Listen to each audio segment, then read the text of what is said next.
रस्त्यावर पसरतोय चिखल, विकासकांचे नियमांकडे दुर्लक्ष. ठाणे शहरात मोठ्या प्रमाणात विकासकामे सुरू आहेत.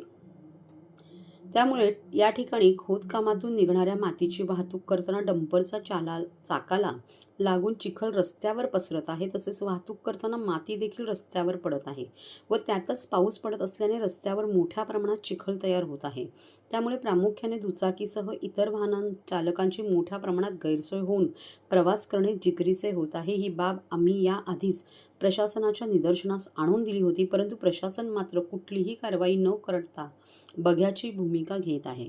त्यामुळे पुन्हा एकदा राजलक्ष्मी डेव्हलपर या विकासकाकडून कोळशेत रोड येथील रहदारीच्या रस्त्यावर मोठ्या प्रमाणात चिखल पसरवण्यात आला आहे. नागरिकांना त्रास होत असताना तो साफ देखील केलेला नाही. त्यामुळे प्रशासन एखादा अपघात अथवा जीवितहानी होण्याची वाट पाहत आहे का, असा सवाल ठाणे काँग्रेसचे प्रवक्ते राहुल पिंगळे यांनी उपस्थित केला आहे. आता आम्ही कोळशेतवरून एका कार्यक्रमावरून आम्ही येत होतो.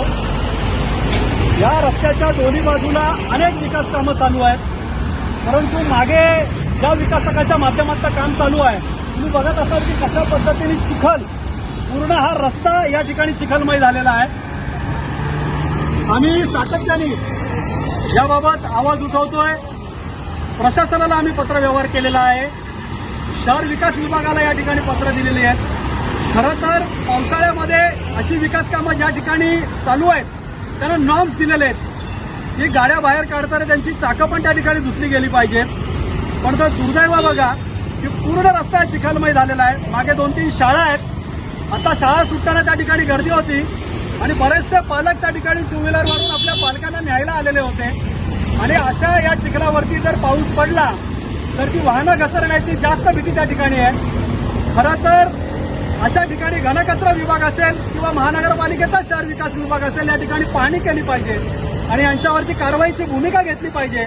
आणि अशी खोदकामं ज्या ठिकाणी चालू आहेत किंवा मान्सून काळामध्ये तरी त्यांच्यावरती बंदी आणली पाहिजे की जेणेकरून याचा त्रास हा ठाणेकर नागरिकांना भोगावा लागणार नाही.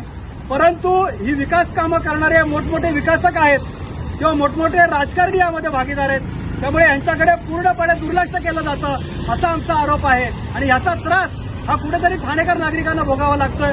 परंतु आमच्या प्रशासनाला इशारा आहे की तुम्ही लवकरात लवकर ही गांभीर्याने हा विषय घ्या आणि ज्या ज्या ठिकाणी ही विकास कामं चालली आहेत त्यांच्यावरती ठोस कारवाईची भूमिका घ्या की जेणेकरून याचा त्रास हा ठाणेकर नागरिकांना सोसावा लागणार नाही.